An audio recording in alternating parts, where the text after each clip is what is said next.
Dan untuk mengetahui perkembangan terkini, kita akan terhubung dengan jurnalis VOA Rifan Dwi Astono yang berada di markas pemenangan Trump di Palm Beach di Florida. Selamat pagi waktu Indonesia. Rifan, seperti apa situasi di sana setelah pemilihan Pilpres Amerika Serikat sudah berlangsung?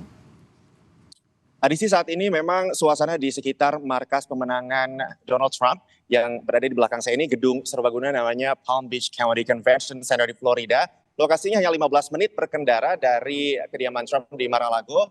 Sudah mulai banyak pendukung Trump yang berdatangan untuk masuk ke dalam arena untuk bergabung tentunya dengan Donald Trump untuk menyaksikan penghitungan suara hasil Pilpres 2024. Kami sampai saat ini masih menunggu kepastian tentang kapan persisnya pada pukul berapa Donald Trump akan datang ke gedung di belakang saya ini untuk bergabung dengan para pendukungnya, dengan tamu-tamu dan hadirin yang ia undang untuk ikut merayakan Pilpres ini dan menyaksikan penghitungan suara.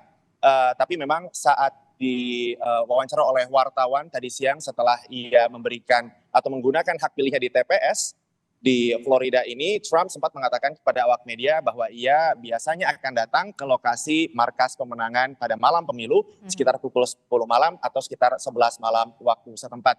Dan di sekeliling saya tentunya tadi juga di belakang pagar yang ada di sebelah kanan saya, mungkin untuk penonton tidak bisa melihat pagar kawat yang ada di sebelah kanan saya ini. Setiap mobil yang melintas, tadi beberapa ada yang membuka jendela dan meneriakkan kepada kami bentuk dukungan mereka untuk Donald Trump. Tapi juga ada beberapa pendukung pihak lain, yaitu Kamala Harris. Dan memang Florida sendiri ini adalah sebuah negara bagian yang mendukung Trump dalam dua pemilihan terdahulu. Meskipun di kawasan Palm Beach-nya sendiri ini adalah kawasan yang sebagian besarnya merupakan pendukung Partai Demokrat. Adisti. Oke, itu artinya saat ini mungkin Trump dan juga Kamala Harris lagi menanti was-was, harap-harap cemas begitu ya, melihat bagaimana penghitungan suara. Nah, kalau kapan sebenarnya kita ini bisa mengetahui siapa pemenangnya nih Pilpres AS? Ini sesuatu yang sulit untuk dijawab saat ini, karena sebetulnya sekarang TPS-TPS yang ada di negara bagian di pantai timur Amerika Serikat baru saja ditutup pukul 8 malam tadi, dan nantinya negara bagian yang terletak di sisi barat Amerika, karena kita ada 4 zona waktu di mainland atau di daratan utama Amerika Serikat ini, sehingga nanti yang satu persatu mulai ditutup. Nah, kita baru akan bisa mengetahui kepastiannya setelah masing-masing negara bagian ini mulai menghitung dan akhirnya ketahuan siapa yang mendapatkan suara populer dan kemudian mendapatkan suara elektoral dari negara bagian tersebut. Sejauh ini VOA itu sudah memproyeksikan bahwa Trump sudah memperoleh 95 suara elektoral, sementara Harris menyusul di belakang dengan sementara ini mendapatkan 35 suara elektoral. Ini sudah ada 14 negara bagian yang sudah diproyeksikan hasilnya oleh VOA, di mana di Florida Trump yang diproyeksikan menang. Tapi ini bukan sebuah kejutan karena Trump sendiri memang seperti yang saya sampaikan tadi memenangkan Pilpres di negara bagian ini pada 2 Pilpres sebelumnya ketika ia berhadapan dengan Hillary Clinton tahun 2016 dan pada tahun 2020 ketika ia berhadapan dengan Joe Biden. Tapi ada 7 negara bagian yang harus kita pantau dengan seksama. Ini adalah 7 negara bagian yang dinilai swing states atau negara bagian yang sangat diperebutkan oleh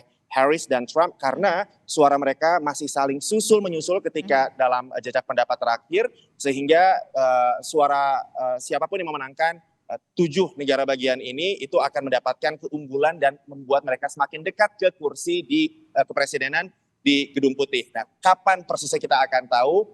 Ini akan memakan waktu menurut para pengamat karena memang saking tipisnya selisih di negara bagian penentu ini, sehingga penghitungan suara harus dilakukan seteliti mungkin karena suara sesedikit apapun itu akan menentukan siapa yang memenangkan suara elektoral di negara bagian tersebut.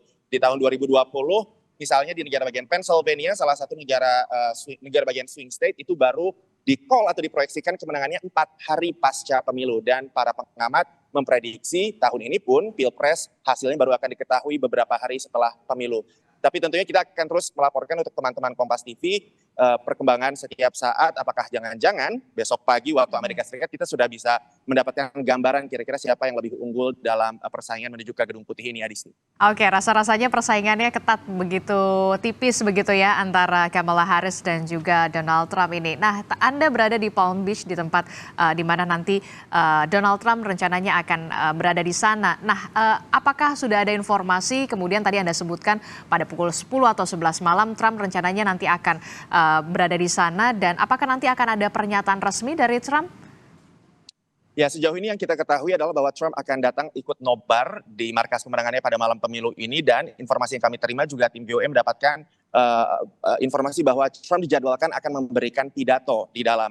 Tapi kita belum tahu apa isi pidatonya, apakah ia akan menyatakan kemenangan walaupun menurut para pengamat penghitungan suara tidak akan mungkin selesai pada malam hari ini juga, atau ia akan menyatakan bahwa sabar kita tunggu dulu hasilnya, atau mungkin ia akan memberikan pernyataan yang lainnya lagi yang kita tidak tahu apa. Tapi yang jelas Trump sendiri dalam beberapa kesempatan terakhir termasuk tadi siang saat di doorstop atau di wawancara oleh wartawan setelah ia mencoblos di TPS-nya, ia sempat mengeluhkan durasi penghitungan suara hasil pilpres yang memang dia anggap lama. Ia 2 kali setidaknya yang saya ingat tadi di TPS dan juga 2 hari yang lalu ketika ia berkampanye di Pennsylvania mengatakan bahwa seharusnya penghitungan suara itu harus selesai atau sudah bisa diketahui hasilnya pada pukul 10 malam pada malam pemilu.